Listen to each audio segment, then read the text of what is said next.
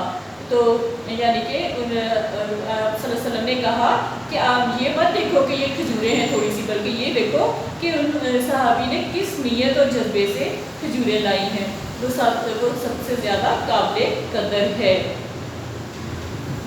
اب بیٹا اس کا short questions میں آپ کو کرواتی ہوں, اپنی نوٹ بک نکال لیں اور ساتھ ساتھ ان کو نوٹ کر لیں. اب ان کے اوپر ان کے آنسر جو ہیں وہ مارک کر لیجیے گا.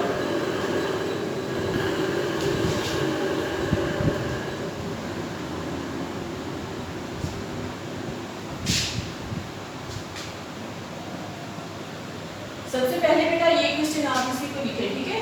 اتقوا النار ولو بشق تمرۃ, یعنی کہ کا ترجمہ تحریر کریں. یہ آپ کا سوال نمبر 1 ہو جائے گا. کیونکہ جب بورڈ میں آپ کرتے ہیں جو آپ کا پیپر ہوتا ہے اس میں حدیث شارٹ کوسچنس میں آ جاتی ہے, حدیث یا آیت کوئی ایک آتا ہے, چھوٹی سی آیت لکھی ہوتی ہے اور اس کا ترجمہ تحریر کرنے کے لیے کہا جاتا ہے, شارٹ کوسچنس میں آ جاتا ہے. تو آپ اس کو اس فارم میں بھی کریں گے. اور دوسری فارم میں کس طرح آ جاتا ہے, لانگ کوسچنس میں آ جاتا ہے, اس میں آپ کو تشریح بھی لکھی ہوتی ہے اور اس کا ترجمہ بھی لکھنا ہوتا ہے. لیکن شارٹ کوسچن میں صرف ترجمہ لکھنا ہوتا ہے. تو اس میں کوسچن نمبر 1 میں آپ اتقوا النار ولو بشق تمرۃ کا ترجمہ تحریر کریں. یہ کوسچن نوٹ کریں بیٹا, اور اس کا ترجمہ جو ہے اس کے آنسر میں آ جائے گا. کوسچن نمبر 2,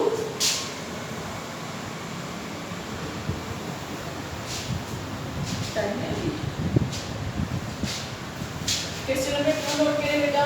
نار کا مفہوم لکھیں.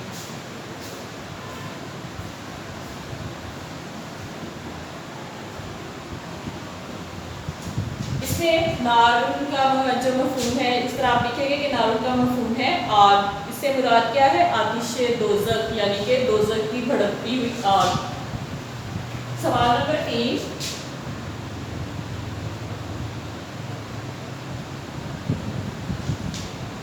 آپ صلی اللہ علیہ وسلم نے صدقے کے ذریعے کس چیز سے بچنے کی تلقین کی.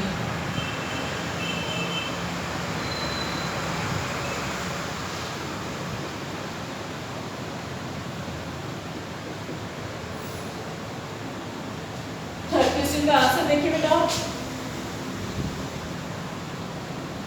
تشریح کی فرسٹ لائن میں دیکھیں, رسول کریم صلی اللہ علیہ وسلم نے اہل اسلام کو صدقے کے ذریعے دوزخ کی آگ سے بچنے کی تلقین فرمائی ہے. اور اس کے بعد آپ 4 کوسچن نوٹ کریں بیٹا.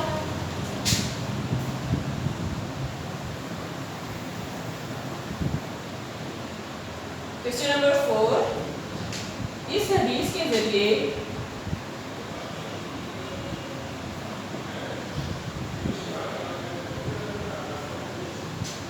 آپ صلی اللہ علیہ وسلم نے کیا تعلیم دی ہے.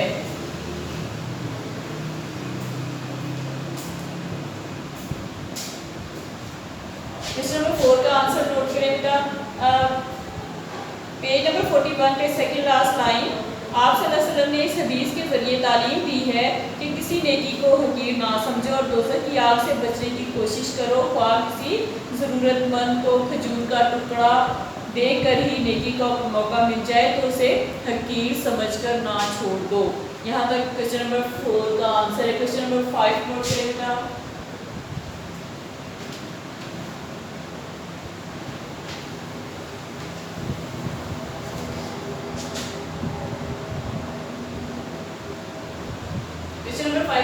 کے بارے میں آپ صلی اللہ علیہ وسلم نے کیا فرمایا؟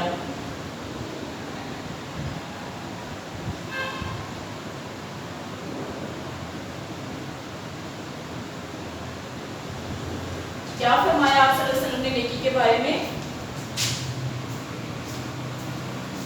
پیج نمبر 42 پر بیٹا فرسٹ لائن عربی کی آیت لکھی ہوئی ہے، آپ اس کا ترجمہ اس کے آنسر میں لکھیں گے، کوئی نیکی حقیر نہ جانو خواہ اپنے بھائی کو کھلے چہرے سے ہی ملنا کیوں نہ ہو۔ یہ کوسچن نمبر 5 کا آنسر ہے بیٹا۔